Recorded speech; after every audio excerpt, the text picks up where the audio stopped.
Hello, today we will guide you through how to AD or remove stock from Pi Trading 212. In this walkthrough, we'll show you how to open your Pi, access its options, and either add new stocks or remove existing ones, all while keeping your portfolio organized and balanced. Start by opening Trading 212 in your web browser or the mobile app. Once you're on the main dashboard and signed in, look for the Pi icon at the top of the screen. This is the shortcut to your Pi's, which are grouped collections of investments managed by target percentages. Click the Pi icon to open your list of Pi's. From here, choose the Pi you want to edit. In our example, it's labeled Sample Pi, but you should select the one you actually want to change. Opening the Pi shows your current slices and their target allocations.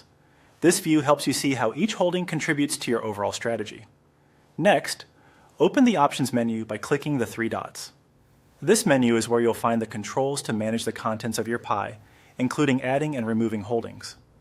To add a stock or ETF, choose the Add option. You'll be prompted to search for the asset you want. After selecting it, you'll set a target allocation or choose how much of the Pi you'd like that slice to represent.